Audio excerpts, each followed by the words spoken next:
Perkenalkan, nama saya Muhammad Reza Ulia Rahman, NIM saya 69. Saya ingin menjelaskan tentang CPU.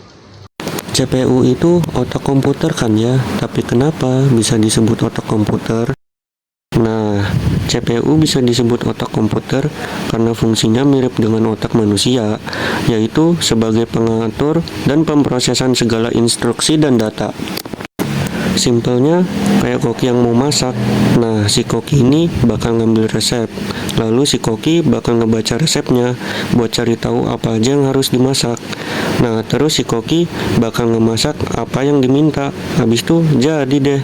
Nah, itulah kenapa CPU bisa disebut otak komputer. Karena CPU itu pintar, nggak kayak DP. Perkenalkan, nama saya Muhammad Rumi Fafodinejad, NIM saya 73. Saya akan menjelaskan pengertian dari RAM atau biasa disebut Random Access Memory. RAM adalah memori sementara untuk menyimpan data yang sedang aktif. Digunakan CPU, data di RAM hilang begitu saja jika listrik mati. Fungsi dari RAM adalah menyimpan instruksi dan data sementara dari aplikasi yang sedang berjalan. Mempercepat multitasking karena CPU bisa mengakses RAM lebih cepat daripada harus bolak-balik ke SSD atau hard disk. Dan cara kerjanya, saat aplikasi dijalankan, sistem operasi memindahkan sebagian data dan data aplikasi dari SSD ke RAM.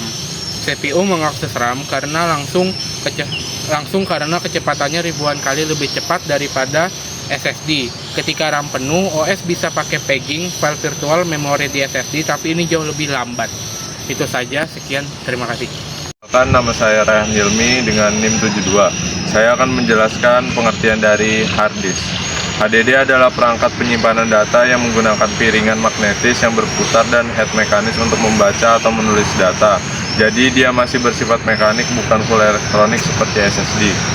Adapun fungsi dari hard disk menyimpan data permanen seperti OS, software, game, atau file pribadi.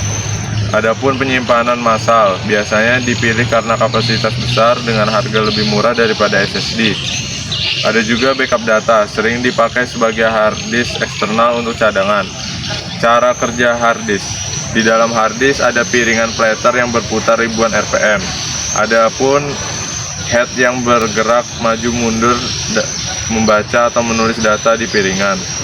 Data disimpan dalam bentuk pola magnetik di permukaan piringan.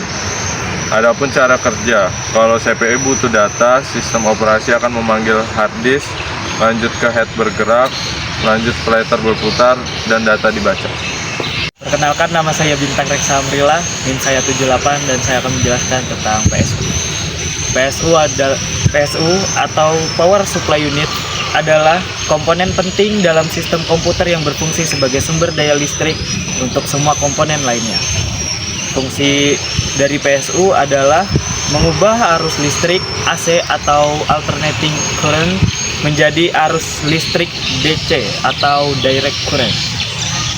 Kedua, mengatur tegangan listrik DC menjadi nilai yang stabil dan sesuai dengan kebutuhan komponen-komponen komputer. Yang ketiga, menyediakan daya listrik yang cukup untuk semua komponen komputer.